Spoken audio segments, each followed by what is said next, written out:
నిజానికి నేను మళ్ళీ రిక్వెస్ట్ చేస్తున్నా తెలంగాణ ప్రజలకు, ఒక్కసారి పోలీసులు వాళ్ళు చేయాల్సిన పని చేయడం లేదు. నేను తెలంగాణ సైబర్ సెక్యూరిటీ బ్యూరో ఆఫీసుల్లో ఉండే ఆఫీసర్లకు నేను ఒక్కటే రిక్వెస్ట్ చేస్తున్నా, మీరు పక్కనే ఉన్నారు, తెలంగాణ భవన్ పక్కనే ఇంటిగ్రేటెడ్ కమాండ్ అండ్ కంట్రోల్ సెంటర్లో ఉన్నారు. మీకు అద్దాల భవంతి, ప్రపంచంలో ఎక్కడ లేని విధంగా ఫెసిలిటీస్ కేసీఆర్ గారు మీకు ఇచ్చింది. పారదర్శకంగా మీరే రాసుకున్నారు మీ వెబ్సైట్లో, అన్బయాస్డ్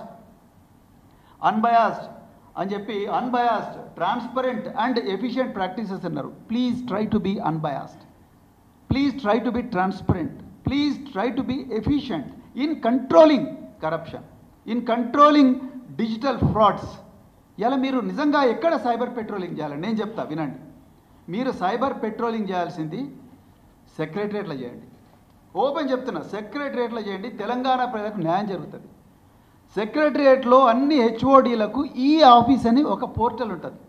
ప్రతి ఫైల్ కూడా ఎలక్ట్రానిక్ మానిటరింగ్ ఉంటుంది, ఎలక్ట్రానిక్ మూమెంట్ జరుగుతుంది ప్రతి ఫైల్ కూడా.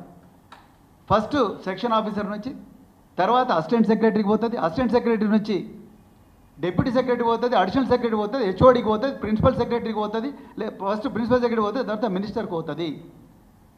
అదే ధరణి పోర్టల్లో అయితే ఎంఆర్ఓ నుంచి మొదలవుతుంది, ఎంఆర్ఓ నుంచి ఆర్డీఓకి వస్తుంది, ఆర్డీఓ నుంచి కలెక్టర్కి వస్తుంది, కలెక్టర్ నుంచి సీసీఎల్ఏకి వస్తుంది. మీరు ఆ పోర్టల్ మీకు దమ్ముంటే, మీ సైబర్ సెక్యూరిటీ వర్క్ నిజంగా దమ్ముంటే మీరు దాంట్లోకి వెళ్ళండి. Go to e office and then start policing, then you understand where the corruption is. మేం చెప్తాం ఎక్కడుందో corruption. I have evidence. You come to me, I will give you evidence where files are being stopped. ఎక్కడ files ఆపుతున్నారు? Senior citizens అని చూడకుండా, పేద రైతులను చూడకుండా, ఎంఆర్ఓ క్లియర్ చేస్తాడు డిజిటల్ సిగ్నేచర్తోని, ఆర్డీఓ క్లియర్ చేస్తాడు డిజిటల్ సిగ్నేచర్తోని, కలెక్టర్ క్లియర్ చేసి ప్రొసీడింగ్స్ ఇస్తాడు డిజిటల్ సిగ్నేచర్తోని.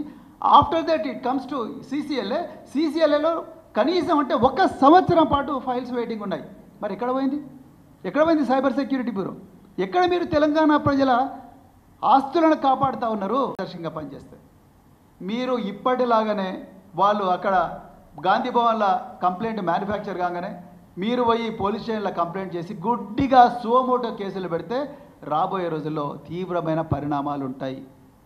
మీరు రిటైర్ అయినా, మీరు ట్రాన్స్ఫర్ అయినా ఎఫ్ఐఆర్ మాత్రం మీరు చించేయలేరు.